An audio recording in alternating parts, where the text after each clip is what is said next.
I thought I would go ahead and make this video because I think it's very important, and I don't know who's dissecting all the videos on YouTube that I'm making, but I'm hoping they reach out.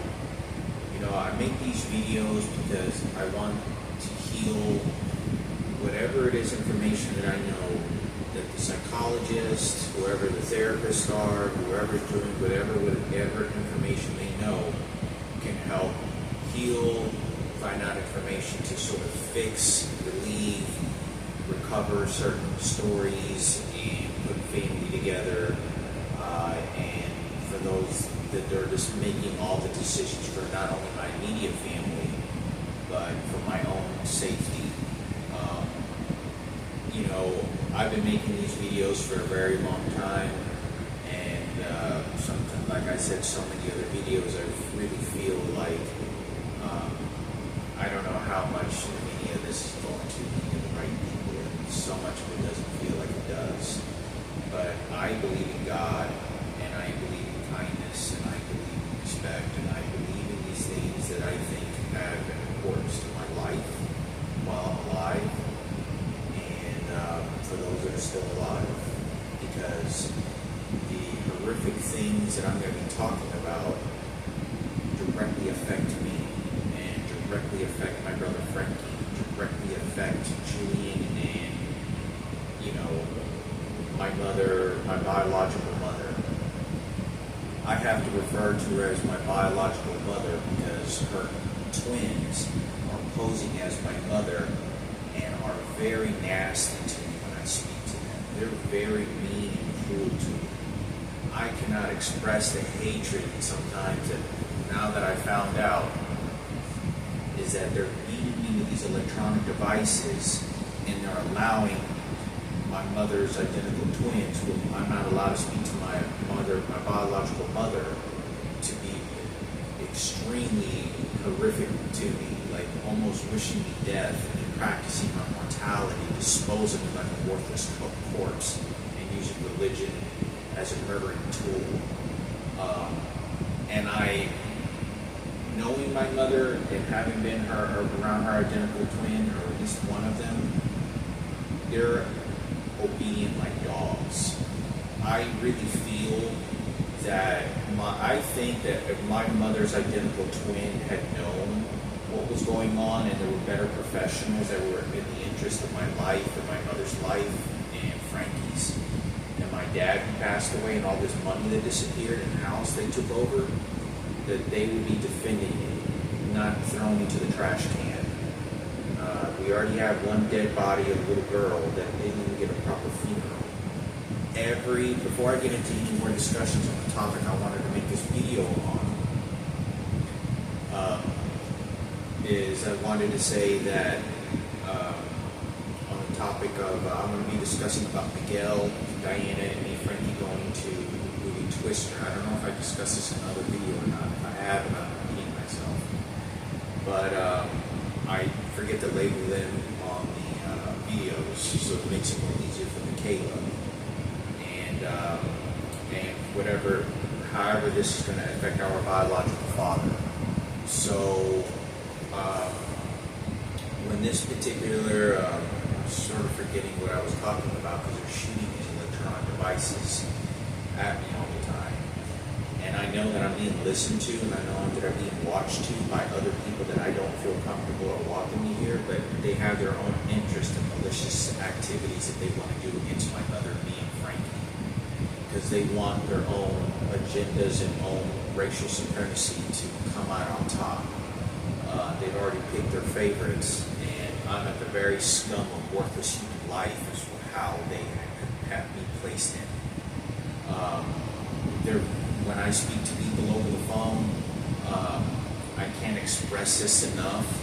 They're very almost kind of military, like it's almost kind of like, you know, they're carrying AR-15s and ready to kill the enemy. They don't speak to me in respect, kindness. I don't know who's wiring these phone calls. I don't know if they're being wired to a military psychologist or whoever it is. Now, I don't know who's making these decisions, but they're very cruel, very mean, and they're like they know that I just bought a bunch of equipment, not equipment, but a desk and a bunch of items, like a Jesus cross I'm going to put in my living room to study for my GED and hopefully earn it. If I don't feel comfortable enough, then I'm just going to have to wait until I transfer to Dallas and I'll go to the actual school, but I'm going to do what I can. I got a laptop on the way, and I'm going to go ahead and get these items so I can complete an education and help cherish my mother's dreams. But anyway, I'll have to make another video on that. I want to talk about,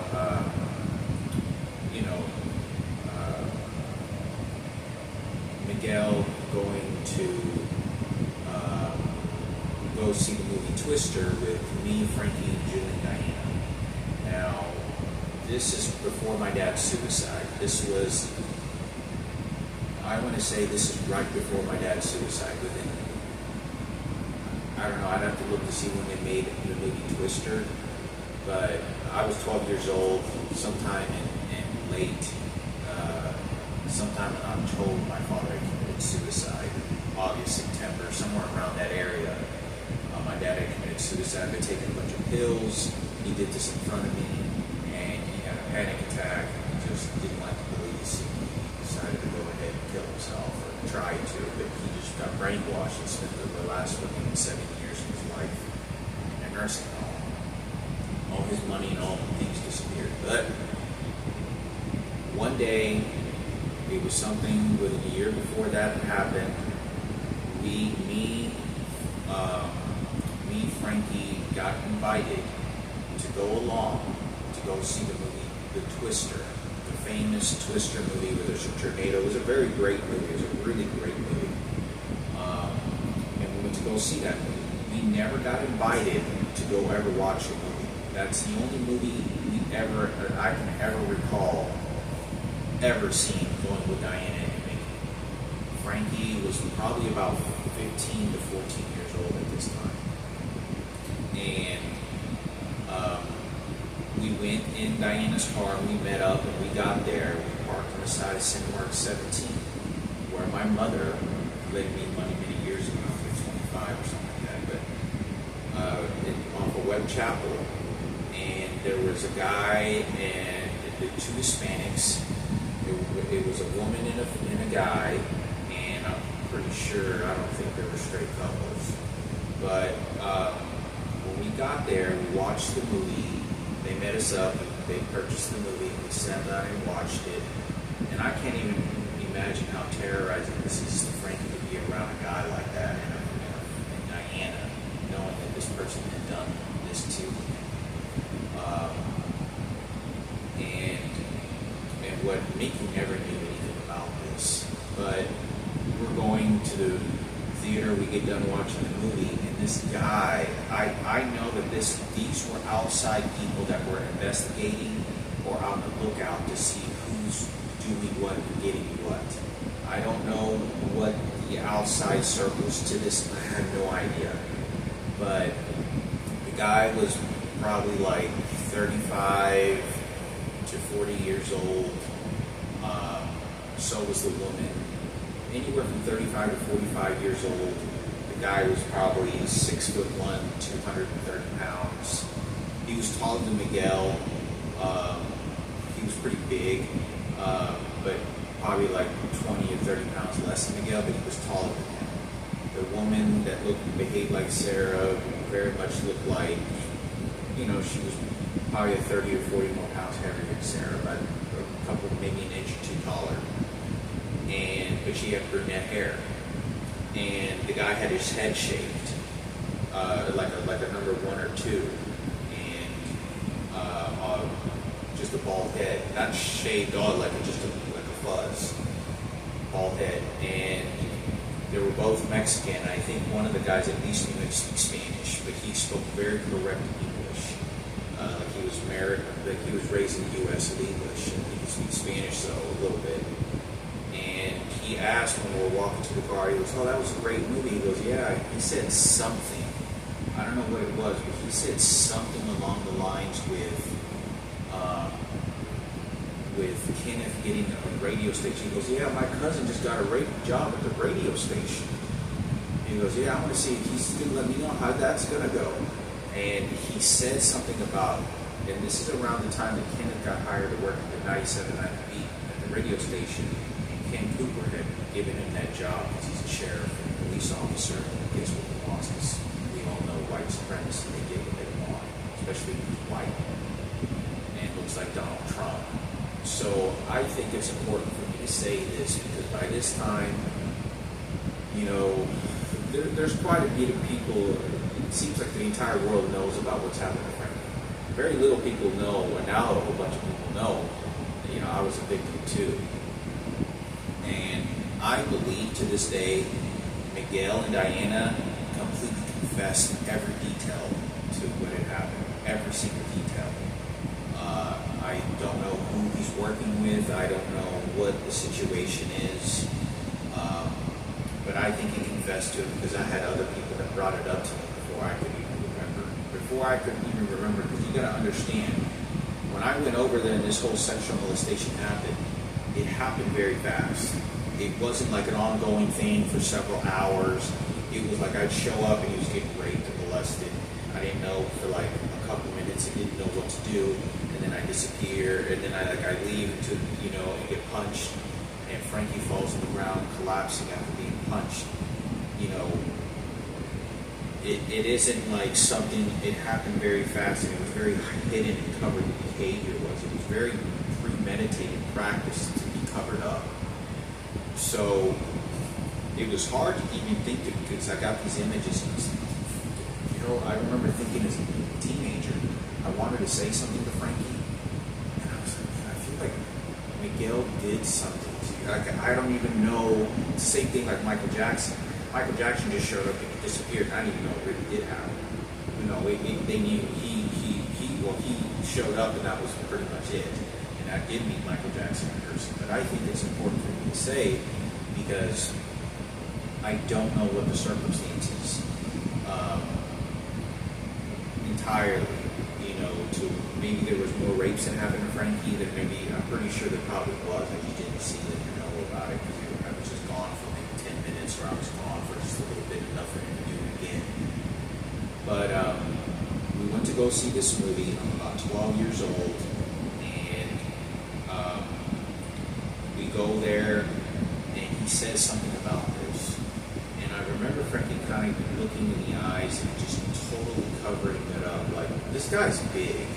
Like, by this time, this guy's already punked out Frankie several times, and he's really shown his dominance, that he's in charge, and his community is.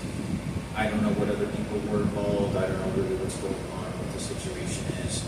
But I think it's important for me to say this because there were other people that were figuring out why Ken Cooper was giving him his son or his kid a job, a prime spot over at the radio station. No college degree, no experience in radio, barely any DJing.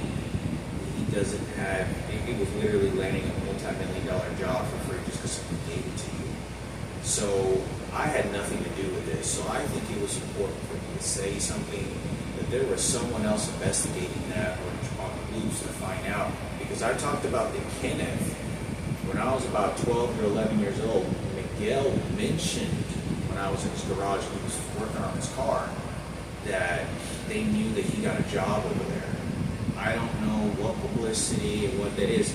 I'm pretty sure that they probably were getting informed a lot because when you do that, you're promoting a sexual molestation and ultimately is going to go through gossip and everyone is going to find out. Not just because of Michael Jackson, but now you put Ken Cooper's a police officer, you put the police department at the radio station.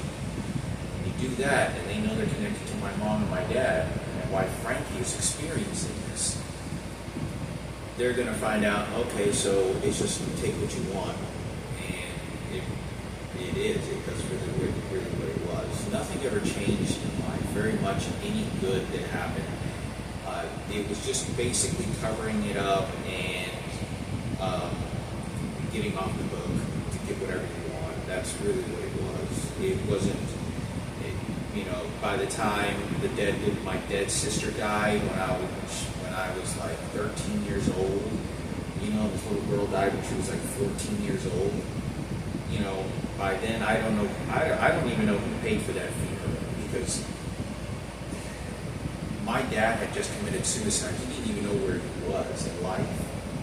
But if my dad was in a nursing home, had just gotten into a nursing home, my mother was already trying to take the power of attorney.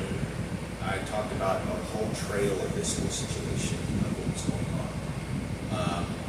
But anyway, I know I'm kind of running off trail to everything that's going on. I'm trying to make a conversation, so hopefully this makes sense. Just you're getting information from me. But this whole video is supposed to be about that topic of going to movies and the Twister. And in this movie, The Twister, I thought it was important. So that's the discussion I'm going to make about that. But I think it's important because I also wanted to talk about for those that want to look into it, maybe those, whoever it was, if there was other people, I don't know who it was that could have pissed them off that he had nothing to do with. Because Miguel and Diana know that you're going to be scumming them, you're going to be putting it on the radio. And that's why. Because not only did it stopped with Frankie being molested by this guy, and there were 10 other people that did it, but it doesn't change the fact that, well, really what you're doing now, you're going to be promoting him, and you're going to be scumming him. And everyone's going to find out, and it's an entertainment, and that's what you're going to do, and that's what did happen. So, I think it's important. Like I said, I don't have really much things to say other than that on that topic. But I wanted to talk about also my sister passing away. That I don't know who paid for that funeral. There's no proper burial. There's no proper burial. There's no proper nothing. It was the dead body of a little girl laying on the front porch, just laying there, lifeless sometimes. It was my sister who had Down syndrome. I'd see her in the house just laying in the corner, vomiting on herself. And this was a really bad hit. This is really bad. And like I said, every time I always saw my sister, which I didn't know she was my sister at this time, nobody ever informed our family, my mom kept it as a secret, is that little girl, I always thought, why isn't she in a nursing home? Why isn't she in a physical, because this girl did not look like she could be entirely functional, like she can't be functional. Why isn't she in a professional environment or like in a hospital? Because she's like, she can't walk, she can't really talk, she's severely brain damaged. And I just don't know why. They paid a home caretaker. I don't know what corruption or what was going on. But when she finally died, I had no idea who could have paid if and what for a funeral. But there was no funeral. Whoever this little girl died, there was some kind of burial, either a burial, a cremation. I don't know what it was. When my mom came home, and I looked at her, and I said, it looks like someone died. I told my mother that she was dressed all in black, and I don't ever see my mother dressed all in black. And I said, well, what's wrong? You look like you just came from a funeral or something. Someone passed away. She didn't say anything. I could just look in her eyes that her daughter had died, her child had died, and she didn't say anything. She didn't come home with ashes. You know how like they give you at the funeral home, they give you your loved ones ashes as they cremate them, or urine. I don't know what they call them, but they give them they do certain packages, funerals stuff. I don't know any of that. But my mother didn't come home with any ashes ever. So I don't know if she was cremated. I don't know if she was buried in a tomb. I don't know what the situation was, but there was no proper burial. There was no I'm going to go to this funeral. Frankie didn't go. Julian didn't go. There was nothing. There was one conversation where I went to Frankie's room and he said something. Frankie had said, "Oh, did you hear about Ivan's sister passed away?"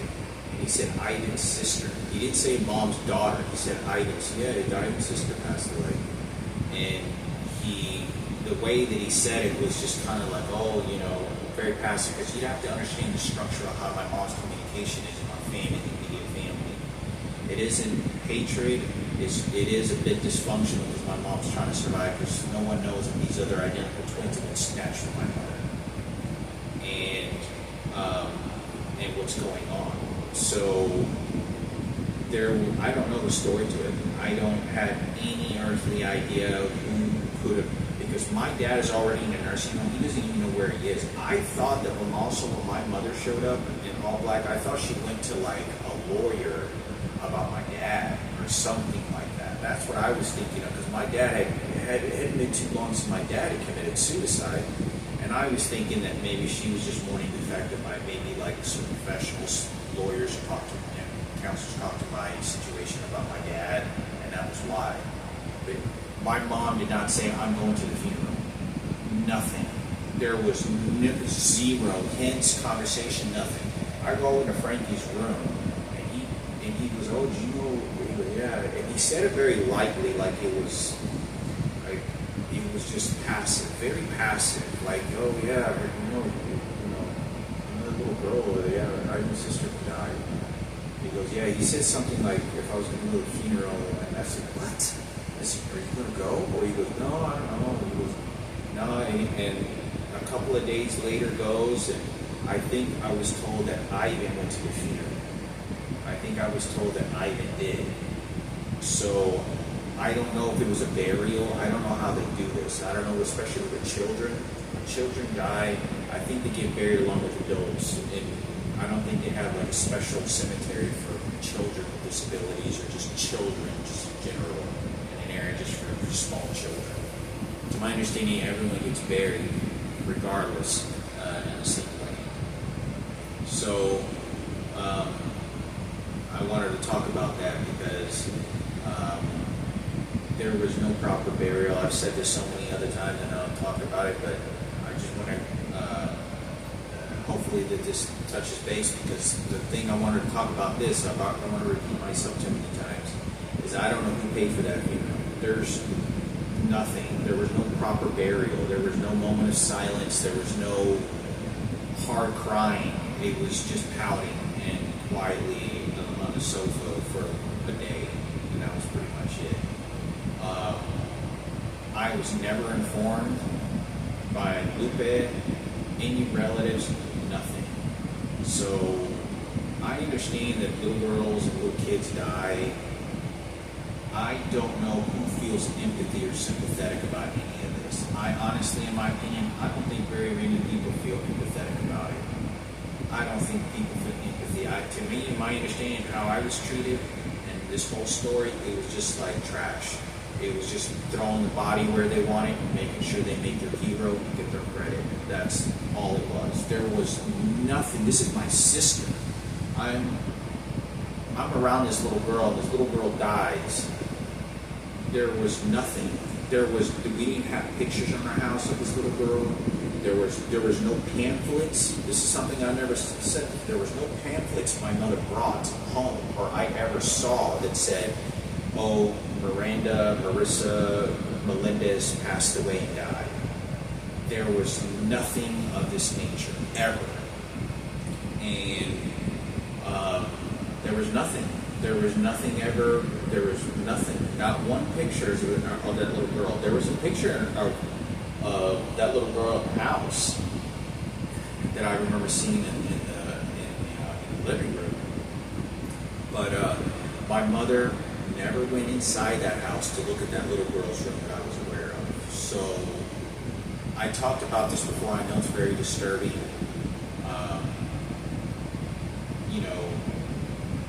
It's very disturbing to me because I feel like I have to do the same thing everyone else is doing with my own flesh and blood. Is like, it's nothing.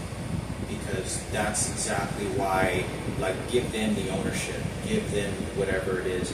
Because not only has so much time passed, but it was sabotaged with that intention. Because we know that we can't go back in the past when somebody's dead and start complaining and relive that all over again. And it was. If the situations, even a few years after her passing, in my early 20s, I would have been told, and it would have been confirmed, and it would have been taunted and conditioned by Kenneth, the radio station, and other family members, I would have behaved very differently from this. I would have completely contacted my mother. I would have reached out to her. What the heck is going on? Nobody's telling me. I would have talked to Frankie about this. I would have talked to Julian about this. Nothing. Because when I'm hanging around Julian in his apartment, I'm 27 years old, we don't talk about her one day, one time at all. And I think there was one situation where he slightly hinted it. And I said something about, you remember Ivan? He used to do the Power Rangers, putties or whatever. And we were joking or something. He goes, yeah, I remember that little girl. You know what happened to that little girl? And he said something like, oh, I think that was mom's daughter or something. I don't know. And I think he said, what? No, nothing, don't worry about it, because he always talked like that. So there was, if there's recording devices and cameras, you're able to go into what that conversation, there was zero conversation. I think he could have mentioned something, and it was just like, what?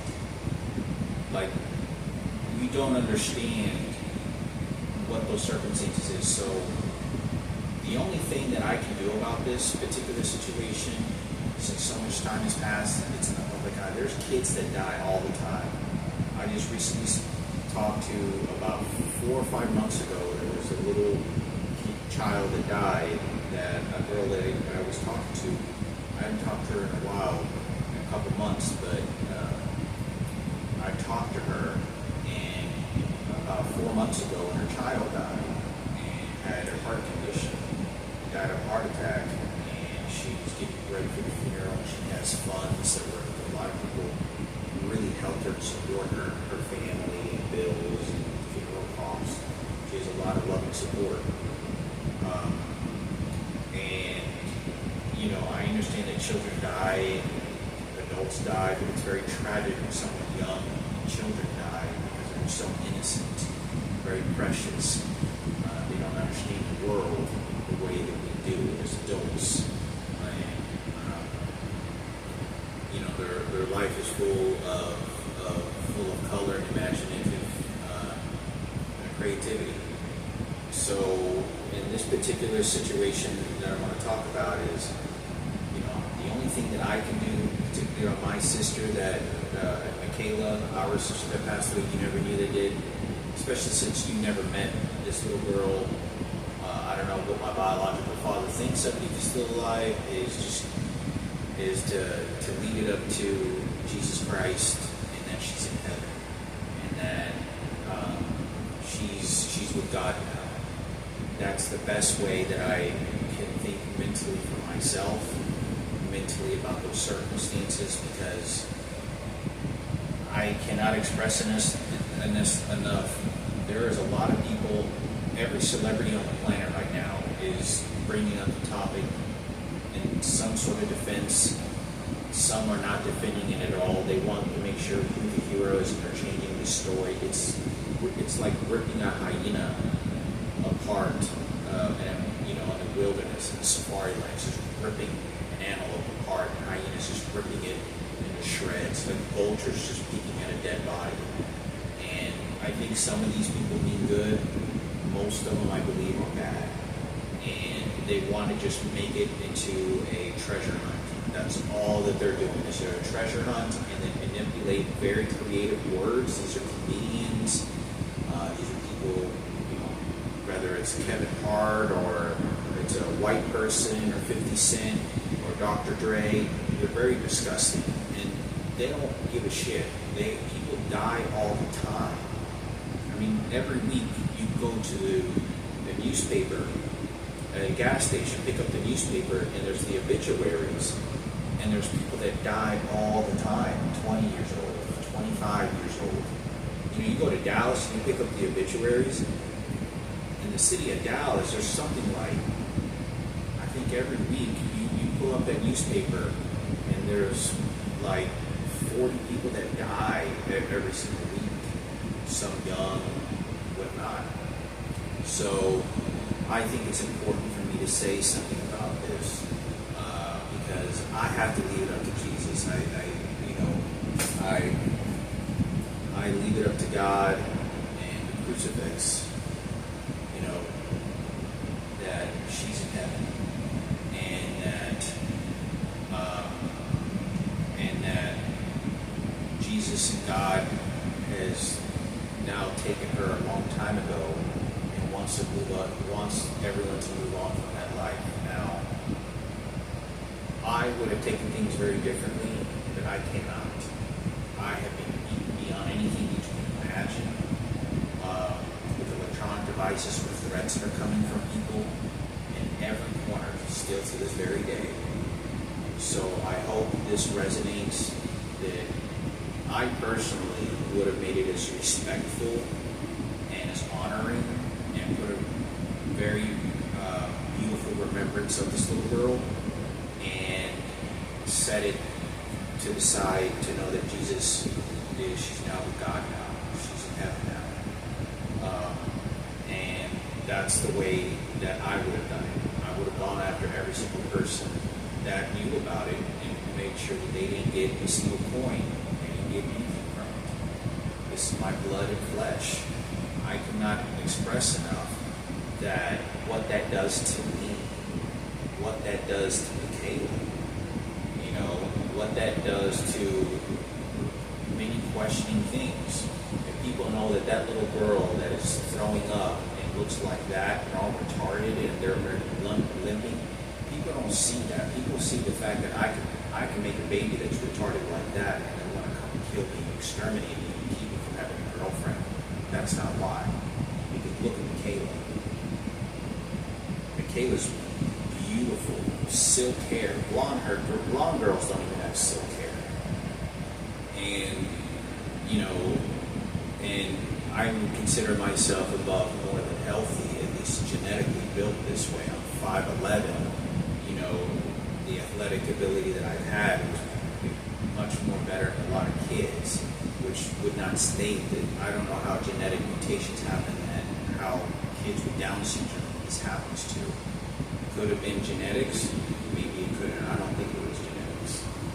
So I think it's important for me to say about what's going on because, I suffer for that. And people, no matter how much of someone wants to be a hero about that, I have to deal with that. I have to deal with that. My mother has to deal with that. Frankie, Julian, Ivan has to deal with that. Now, the fact that she's my genetics, I have to deal with that very traumatizing a little bit more than everyone else. But, like I said, I really feel that's the best solution because she's in heaven now. And whoever the heroes are, God knows who those heroes are. Whoever it was that, said, this is where this little girl needs to be, this is what she needs. They sent her money for food. I don't know what the circumstances was. But I do know that that little girl, she was not eating very good food. She was eating very cheap, nasty food. I would watch that little girl. I could tell you stories of what I saw in that house. And, before anybody got involved, and regardless, I don't know if anybody was involved enough to make sure that this girl was getting really good food. So, because Ivan had told me this. And so, like I said, I'm old now. I'm facing my own mortality. I'm facing the ideas that cancer and tumors probably isn't too far down the road for my life now. Me getting a tumor, heart attack, aneurysm. I'm a cancer patient, used drugs prior, only my teens though, that were abusive, but that was it. But I cannot express this enough that reason that I am behaving this way is because the threats that I'm getting from people. Whether it's in my apartment, people knocking on wood, walls, coming to smoke a cigarette, going to the Walmart, going to the gas station. You don't understand that every minute and every footstep I take is being monitored, and people make actions against me, and I don't know who's in charge. I don't know who's in charge of the electronic devices versus someone that's intentionally taking it upon themselves just to come do something nasty to me, to then have the psychologist do a certain kind of behavior around me. Just like 4 days ago, I was at Walmart in front of everyone. I was simply walking down the aisle to go to the cash register. And as soon as I'm walking, some piece of shit fucking at me.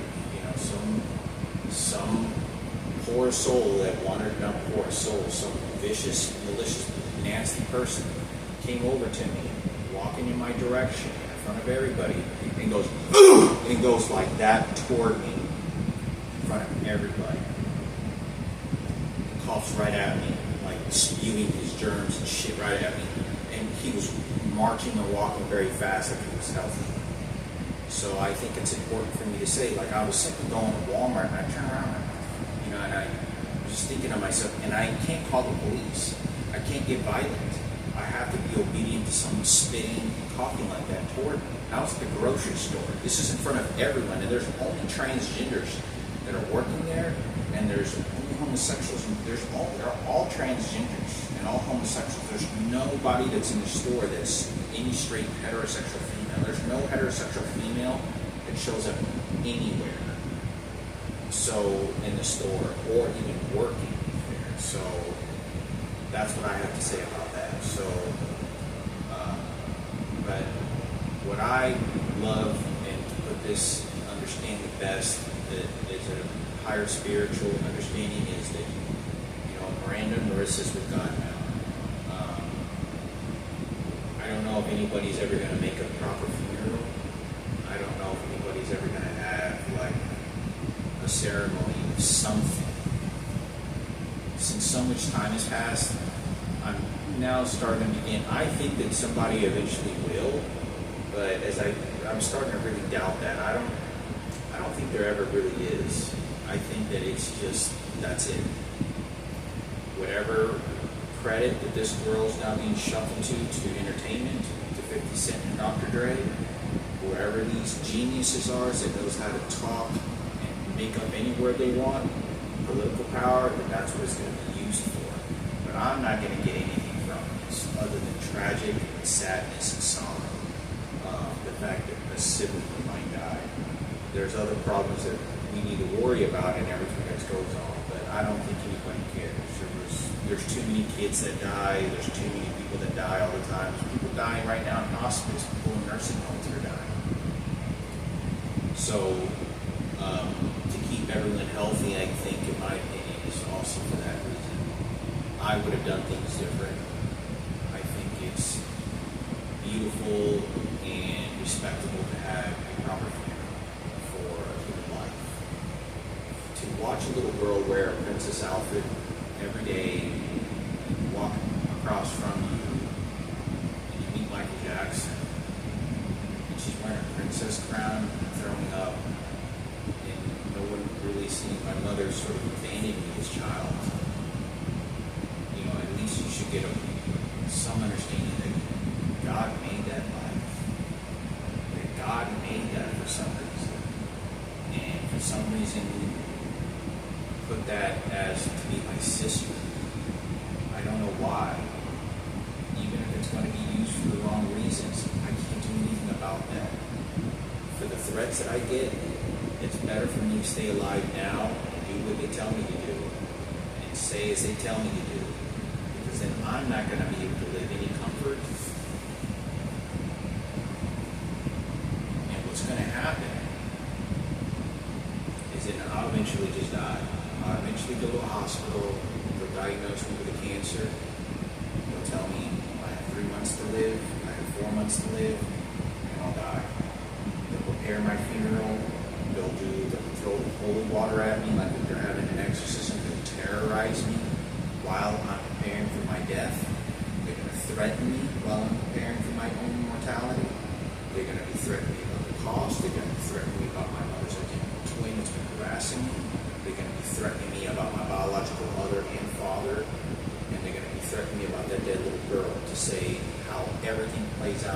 afterlife while I'm alive, until I finally get admitted to a hospital and hospice where my life will be terminated and killed. The people that are sending these people will ultimately be responsible, but they're going to have to leave that for God to deal with when it's time for them to leave this world. And that's all I can do about that. I don't know how to explain this. I've been to Auschwitz before, in the Holocaust camp, and how to dehumanize human beings. It is very easy to dispose of human life, and this is how they do it. They're very intelligent. They're very, very smart. They know where to shoot me in my body when I have conversations, just like they did on the back of my ass cheek, right above it. They know how to shoot my brain to I forget conversations, where I continue a conversation, or I halt, or I stutter. But I think it's important so that you understand the reality of it, because these people don't value my life. They don't value my life at all. I'm nothing but a worthless dead carcass, like vultures, until I die. They enjoy their life. They enjoy the picking. They're not giving love. They're not sharing kindness. They are in it for political movement, and they're in it for hatred and selfish needs, almost like treasure hunting, to see what they can get out of entertainment. This is just entertainment. They don't give a shit. They will do me away like that without any doubt. So if they did that little girl like that, they're going to do me like that. And, I still don't know this little girl's name. And, people don't understand that when that little girl died, like, I was with Ian. And I'm not trying to go after my biological mother, because I know my biological mother is very loving. That's not what I'm doing.